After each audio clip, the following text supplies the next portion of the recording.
హల్లెలూయా. దేవునికి స్తోత్రం. మేల్కొన్నారా? Good morning. రండి, మరి దేవుని వాక్యాన్ని ధ్యానించడానికి మరొక రోజు ప్రభు ఇచ్చాడు. ఓ చిన్న ప్రార్థనతో ఈరోజు వాక్యాన్ని ధ్యానిద్దాం. పరిశుద్ధుడా, నీకు వందనములయ్యా. మరొకసారి మాతో మాట్లాడుము. నీ పరిశుద్ధ లేఖనాలలోని వ్యక్తులను మేము ధ్యానిస్తుండగా, హెచ్చరించబడుతుండగా మా జీవితాలను అనునయించుకొని దిద్దుకున్నటకు, అంతం వరకు సాక్షులుగా బ్రతుకుటకు సహాయం చేయమని క్రీస్తునామములో అడుగుచున్నాను తండ్రి. ఆమేన్. రాజుల చరిత్రలు మనం చదువుతున్నామండి. గత 2 రోజులు సౌలు, దావీదుల గురించి మనం నేర్చుకున్నాం. మీకు ఏమైనా ఇంట్రెస్టింగ్ ఉందా?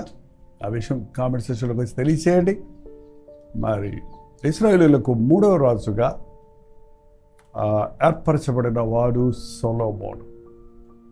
40 సంవత్సరాలు సౌలు పరిపాలించాడు. అలాగే 40 సంవత్సరాలు దావీదు పరిపాలించాడు. దావీదు మరణించిన తర్వాత దావీదుకు చాలామంది కుమారులు ఉన్నప్పటికీ దేవుడు సొలొమోనును కోరుకున్నట్టుగా సొలొమోనుకు ఆ యొక్క అవకాశాన్ని ఇచ్చినట్లుగా మనం బైబిల్లో చూస్తున్నాం. ఎవరి సొలొమోను? సొలొమోను ఎవరి కుమారుడు? దావీదు కుమారుడు. తల్లి ఎవరు? రాజులు మొదటి గ్రంథము 2వ అధ్యాయము 13వ వచనం. సొలొమోను తల్లియగు బెత్షెబా. బెత్షెబా ఊరియా భార్యగా ఉన్నప్పుడు దావీదు పాపం చేశాడు. దేవుడు ఒప్పించినప్పుడు ఒప్పుకున్నాడు, పశ్చాత్తాపడ్డాడు. కానీ దావీదు బెత్షెబాలకు పుట్టినటువంటి ఆ కుమారుడు 7 రోజులు ఉపవాసం ఉండి ప్రార్థన చేసినప్పటికీ కూడా మరణించాడు. ఆ తరువాత బెత్షెబాకు మరొక బిడ్డనిచ్చినట్టుగా ఆ బిడ్డే సొలొమోను అన్నట్టుగా చూస్తున్నాం. పాపం వలన మన గర్భములో ఉన్న శిశువులు కూడా శాపగ్రస్తులు అవుతారండి. పశ్చాత్తాపడితే దేవుడు కృపణిస్తాడు. కానీ దావీదు బెత్షెబాలకు వివాహము కాకముందు ఆ గర్భము ధరించింది కాబట్టి ఆ బిడ్డను అందరూ ఒకలా చూస్తారు, ఒకలా మాట్లాడతారు కదా. అందుకని దేవుడు ఆ బిడ్డను తన రాజ్యానికి పిలుచుకున్నాడు. చనిపోయాడంటే, బిడ్డలు చనిపోతే ప్రభు దగ్గరికి వెళ్ళిపోతారంటే మీరేం బాధపడక్కర్లేదు. చాలామంది ఇవాళ మిస్క్యారేజ్ అవుతుంది, గర్భంలో శిశువులు 3 నెలలు, 6 నెలలు, 7 నెలలు, 8 నెలలు, 9 నెలలు పుట్టినంటే మరణించే బిడ్డలు కూడా చూస్తున్నాం. వారి గురించి ఆ తల్లిదండ్రులు ఎంతగానో రోధిస్తుంటుంటారు. వాళ్ళు మీరెవరైనా అలాంటి పరిస్థితుల్లో ఉంటే మీరు ఆదరించబడవచ్చు. ఎందుకంటే మీ బిడ్డలు చిన్నపిల్లలది దేవుని రాజ్యం అన్నాడు, నేరుగా దేవుని రాజ్యంలో ఉంటారు. దేవుడు ఎప్పుడు కూడా ఒకటి తీసేస్తే మరొక శ్రేష్టమైనది మనకి ఇస్తాడట. అందువల్లనే సొలొమోనును దేవుడు కోరుకున్నాడు.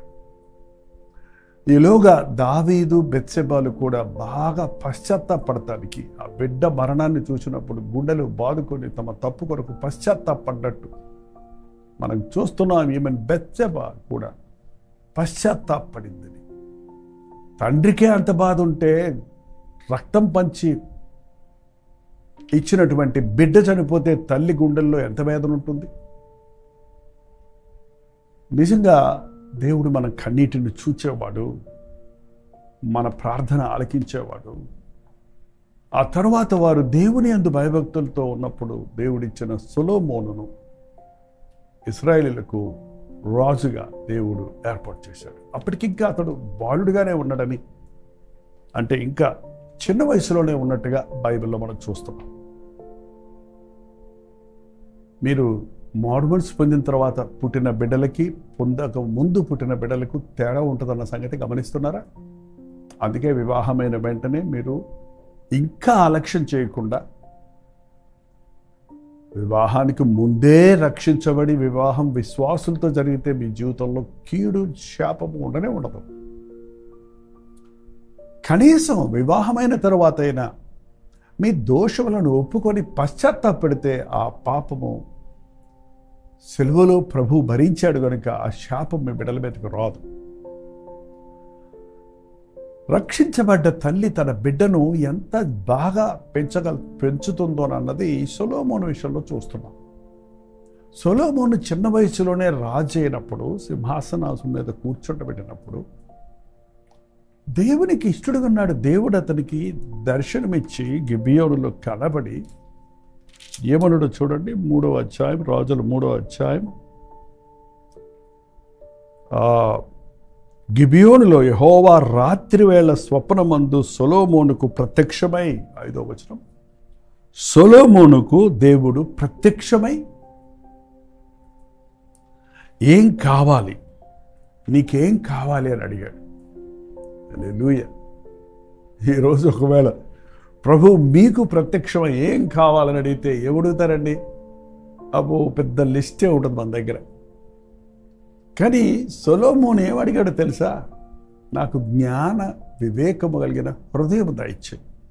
అలా అడగటానికి కారణం దాని ప్రాముఖ్యతను తన తల్లిదండ్రుల ద్వారా, ముఖ్యంగా తన తల్లి ద్వారా దేవుని యందు భయభక్తులు కలిగి పెంచబడ్డాడు కనుక దేవుని స్వరాన్ని వినగలిగాడు, దేవుని చిత్తాన్ని ఎరగలిగాడు, దేవుడిచ్చే వరాన్ని పొందగలిగాడు. దేవుడు నీకేం కావాలని అడిగితే, నాకు డబ్బులు కావాలి, నేను మంచి పొజిషన్లో ఉండాలి, నాకు ఐశ్వర్యం కావాలి, నాకు అధికారం కావాలి అని అడగలేదు. కానీ నీ ప్రజలను పరిపాలించుటకు నా తండ్రి యథార్థ హృదయంతో నీ ప్రజలను పరిపాలించాడు. నేను అలాగూ పరిపాలించుటకు నాకు జ్ఞాన వివేచము కలిగిన హృదయం దయచేయని అడిగాడు. ఎవరికైనా జ్ఞానం కొద్దిగా ఉంటే నన్ను అడగవలను, ధారాళంగా ఇస్తానంటున్నాడు. మీరు కూడా రండి, దేవుడిని అడిగేటప్పుడు దేవుని చిత్తాన్ని ఎరగటం. జ్ఞానం అంటే ఈ లోక సంబంధమైన అనేక విషయాలు తెలుసుకోవటం కాదు, అది తెలివి అంటారు. Knowledge comes by study books. ఇదిగో ఇప్పుడు ఇంటర్నెట్. ముందు చరిత్రను పుస్తకాలు చదివి నేర్చుకునేవారు, ఇప్పుడు చరిత్రనట ఇంటర్నెట్లో ఉన్న పోస్టులు చూసి వాళ్ళు నాలెడ్జ్ తెచ్చుకుంటున్నారంట. అంత అంత అంత ఫేకే హిస్టరీస్ మార్చేస్తున్నారు ఈ సోషల్ మీడియా వచ్చిన తర్వాత. మీలో కొందరు పుట్టేటప్పటికి మీకు మన భారతదేశ చరిత్ర తెలియదు, ప్రపంచ చరిత్ర తెలియదు. సో ఇప్పుడు ఎవరు ఏది చెప్తే అదే చరిత్ర అడుగుంటూ మోసపోతున్నాం. Read the books, historical books, ముఖ్యంగా ద బైబిల్ అండి. హిస్టారికల్ బుక్స్ అంటే బైబిల్లోనే మొత్తం మనకు చరిత్ర దేవుడు అవసరమైందంతా మనకు రాసిచ్చాడు. హిస్టోరియన్స్ దీన్ని ప్రూవ్ చేస్తున్నారు. తెలివి అంటే పైనుండి వచ్చేది, సులభంగా లోబడేది. జ్ఞానం అంటే నిజమైనటువంటి తెలివి అంటే లోక సంబంధమైన పుస్తకాల ద్వారా వచ్చేది. జ్ఞానం అంటే పైనుండి వచ్చేది. అది సులువైనది, అది పరిశుద్ధమైనది, అది కపటం లేనిది, అది యుక్తి కాదు. జ్ఞానం అంటే ఏది మంచి ఏది కాదు అని తెలుసుకోగలిగిన విచక్షణ జ్ఞానం. చూడండి, ఈరోజు అజ్ఞానంగా మనం అనేక విషయాల్లో మోసపోతున్నాం. నిజ బోధకుడు ఎవరు, తప్పుడు బోధకుడు ఎవరు, నిజమైన వాక్యం ఏది, దురద తీర్చే బోధ ఏది వాక్యానుసారమైంది, ఏది కాదు. 2 అవకాశాలు వచ్చాయి, ఇది కావాలా అది కావాలన్నప్పుడు ఏది మంచి ఏది చెడు అని తెలియక బయటకు ఆకర్షణగా ఉన్నది కోరుకుంటున్నారు. ఆ తర్వాత దాని పరివేషణం వల్ల ఎంతో నష్టపోతున్నారు. మనం చేసే పొరపాట్లంటే మనం చేసే కోరికలను బట్టే ఉంది. మనం వాట్ వీఆర్ చూసింగ్, మనం ఏ చేసుకుంటున్నామో దాన్ని బట్టే మన పరివేషణం ఉంటుంది. ఇదిగో వెలుగు, ఇదిగో చీకటి, ఇదిగో సంతోషం, ఇదిగో దుఃఖం, ఇదిగో జీవ మార్గం, ఇదిగో మరణ మార్గం. ఏది కావాలో కోరుకోవాలి ప్రభు అంటున్నాడు. మనం కోరుకోగలిగిన కెపాసిటీ, దేవుడిచ్చిన మహిమను పోగొట్టుకున్నాం కనుక ఆ జ్ఞానము కొరకు మనం దేవుణ్ణి అడగాలి. సొలొమోను జ్ఞానాన్ని దేవుని అడిగినప్పుడు ప్రభు అన్నాడు. ఒక్కసారి చూడండి, రాజులు మొదటి గ్రంథం 3వ అధ్యాయం 12వ వచనంలో, 11వ వచనం చదువుతున్నాం చూడండి. దేవుడు అతనికి ఇలాగు సెలవిచ్చను, దీర్ఘాయుషునైనను ఐశ్వర్యమునైనను శత్రువుల ప్రాణమునైనను అడుగక న్యాయములను అనుగ్రహించు వివేచన అనుగ్రహించుమని నీవు అడిగితివి. నీవు ఇలాగు అడిగినందున నీ మనవి ఆలకించుచున్నాను. బుద్ధి వివేకములు గల హృదయమును నీకు ఇచ్చుచున్నాను. పూర్వీకులలో నీ వంటి వాడొకడును లేడు, ఇక మీదట నీ వంటి వాడొకడును ఉండడు. నువ్వు అడగకపోయినా సరే, నువ్వు అది ఇది అడగక జ్ఞానాన్ని అడిగావు కాబట్టి జ్ఞానంతో పాటు నీకు అన్ని విషయాలలో అభివృద్ధిని, ఐశ్వర్యమును, ఘనతను నేను ఇస్తున్నాను అన్నాడు. మనం ఖచ్చితంగా అడగవలసింది అడిగితే అన్నీ ఇస్తాడండి ప్రభు. ఎప్పుడు చూసినా మనం ఒక నేరో మైండ్తో, ఒక ఏమంటారు సూక్ష్మ దృష్టితో ఏదో ఒక్క దాడి కోసమే అడుక్కుంటూ ఇదే కావాలి, ఇదే కావాలి, ఇదే కావాలంటున్నావే కానీ దేవుడిచ్చే జ్ఞానాన్ని మనం అడిగితే, దేవుని నీ చిత్తమేదో అది నాకు అని అడిగితే అడిగి ఊహించని దానికంటే అత్యధికంగా ఇస్తానంటున్నాడు. సొలొమోను జ్ఞానంతో అడిగి తెలుసుకున్నప్పుడు అతను దేవుడు చెప్పినట్లుగానే చాలా ధనవంతుడయ్యాడు, చాలా జ్ఞానవంతుడయ్యాడు. బోటనీ, జువాలజీ, ఫిజిక్స్ అన్నట్లు లోకంలో ఉన్న వృక్షాలను, జంతువులను, పక్షులను, వెండి బంగారములను, శ్రేష్టమైన వాటన్నింటినీ తెచ్చి సమకూర్చి దానితో దేవుని మందిరం కొరకు తన తండ్రి సిద్ధపరిచిన ఆస్తిని పెట్టి ఆ బంగారము, వెండి, ధనమును ఉపయోగించి అద్భుతమైనటువంటి దేవాలయాన్ని కట్టాడు. సొలొమోను జ్ఞానాన్ని గురించి విన్న చుట్టుపక్కల దేశాలు వారందరూ ఆయన కట్టిన మందిరాన్ని ఆయనకు దగ్గరకు వచ్చి తమ సందేహాలు తీర్చుకోవడానికి ఒక మహాఘనతను పొందిన వ్యక్తిగా తయారైపోయాడు. అక్కడే ఉందండి పతనం. అతడు ఎప్పుడైతే ఉన్నతమైన స్థితికి హెచ్చించబడి దీవించబడ్డాడో తన జీవితంలో పతనానికి చోటించాడు. మన పతనం ప్రారంభమయ్యేది ఎక్కడంటే దేవుని మాటను జవదాటినప్పుడు. తినొద్దన్న పనాన్ని తిన్నప్పుడు ఆదాము హవ్వలు దోషులైపోయారు. మీరు ఫలానా జాతులతో మీరు సాంగత్యం చేయకూడదు, వారితో వివాహాలు చేసుకోకూడదు, వారిని మీతో సాంగత్యం చేయనీయకూడదని స్పష్టంగా ఇస్తే దేవునికి విరోధంగా అనేక వివాహాలు చేసుకున్నాడు. దేవునికి విరోధముగా అనేకమైన అన్యాచారాలను వెంబడించడం ప్రారంభించాడు. సొలొమోను కాలంలో యుద్ధాలు లేవండి, ప్రశాంతంగా ఉంది. అందరూ ఆయనకి భయపడ్డారు, అందరూ ఆయన్ని ప్రేమించారు. అందరూ మనల్ని ప్రేమించాలని, మనకు భయపడాలని మనం చెప్పినట్టు వినాలని ఆశపడుతున్నాం, కానీ అది మనకి ఎంతో కీడండి. మనకు పోరాటాలు ఉన్నప్పుడే మనం ప్రభు దగ్గరికి వెళ్తూ ఉంటాం. అందుకే విశ్వాసులకు పోరాటాలు ఉంటాయి. పోరాడి జయించేవారిగా ఉంటాం.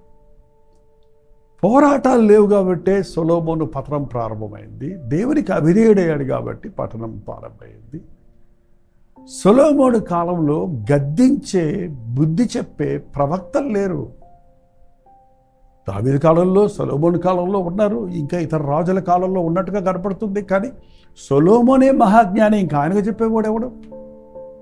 నీతిమంతులు నన్ను గద్దించుట, కొట్టుట నాకు తైలాభిషేకము అన్న అనుభవాలు లేవని. గద్దింపులు, దిద్దుబాటులు మనకు అవసరం లేదనుకున్నప్పుడు, గద్దించేవారు మనకు లేనప్పుడు మనం దాడి తప్పడం బహు సులభం అండి. దేవుని వాక్యం గద్దించడానికి ఎప్పుడు మనకి ఈ రోజున ప్రవక్తలు అక్కర్లేదు. ప్రభు వాక్యం గద్దిస్తుంది. ఎందుకంటే దైవావేశం వలన కలిగిన ప్రతి లేఖనం బోధించుటకు, హెచ్చరించుటకు, బుద్ధి చెప్పుటకు మనకు ఉపయోగకరంగా ఉంది. అందుకని వాక్యం చదివే వారికి గద్దింపులు దొరుకుతాయి. వాక్యాన్ని వినండి, చదవండి, ధ్యానించండి. చివరికి సొలొమోను దేవుని దుఃఖపరిచాడు. అతని హృదయము ఇతర దేవతల తట్టు తిప్పబడిందని బైబిల్లో చూడబడుతుంది. ఆ తర్వాత పశ్చాత్తాపడ్డాడు. పదే రాశాడు ప్రసంగి, పరమగీతాలు. అంతా వ్యర్థం, వ్యర్థం, వ్యర్థం, అంతా వ్యర్థం అని చివరిలో చెప్పటం వల్ల ప్రయోజనం ఏముంది? నేను ఎంతో ప్రయాసపడ్డాను, అది సంపాదించాను, ఇది సంపాదించాను, కానీ ఏంటి చూడముచ్చటైనది, కోరదగింది ఏంటంటే ఎవరైనా కడుపు నిండా అన్నం తిని కంటి నిండా నిద్రపోతే వాడికంటే ధన్యుడు మరొకడు లేడన్నారు. మీరు అలాంటి ధన్యులైతే దేవుణ్ణి స్తుతించండి. దేవుడిచ్చిన దాన్ని బట్టి ఆయన ఎందు ఆనందించండి. మనకి అత్యధికమైనవి అక్కర్లేదు. దేవుని కృపలో ఆయన ఇచ్చినవి మనకి ఉంటే వాటి పట్ల కృతజ్ఞత కలిగి దేవుని కొరకు వాడదాం, దేవుని సాక్షులుగా జీవిద్దాం. సొలొమోను జీవితంలో నేర్చుకునేది గద్దించేవారు కావాలి, పోరాటాలు కావాలి. దేవుడు హెచ్చించినప్పుడు మనం తగ్గించుకోవటం ఎంతో అవసరమైనది. ప్రార్థన. పరిశుద్ధుడా, ప్రేమగల తండ్రి, ఎన్నోసార్లు నాయన మా జీవితాల్లో ప్రశాంతంగా ఉండాలని, అందరూ మమ్మల్ని గౌరవించాలని, అందరూ మమ్మల్ని ప్రేమించాలని, మాకు వ్యతిరేకంగా ఏమి ఉండకూడదని మేము ఆశిస్తున్నామే కానీ అవి మా మేలు కొరకేనని ఆ పోరాటముల ద్వారా మమ్మల్ని విశ్వాస వీరులుగా మలుచుటకు, ఈ లోకములో నాయన నీ సాక్షులుగా బ్రతుకుటకు, మా జీవితంలో ఎదుర్కొంటున్న అనేక పోరాటాలలో మేము కృంగిపోక నన్ను బలపరచువాని యందు నేను సమస్తము చేయగలను ఎదిరించుటకు, మా వ్యాధులు, మా బలహీనతలు, మా ఆర్థిక ఇబ్బందులు, మా కుటుంబ సమస్యలు ప్రార్థనలో పోరాడి గెలుచుటకు, విశ్వాస వీరులుగా సాగుటకు, అంతవరకు నమ్మకం ఉండటకు మా ఒక్కొక్కరికి సహాయం చేయమని క్రీస్తు నామములో అడుగుచున్నాను తండ్రి. ఆమేన్.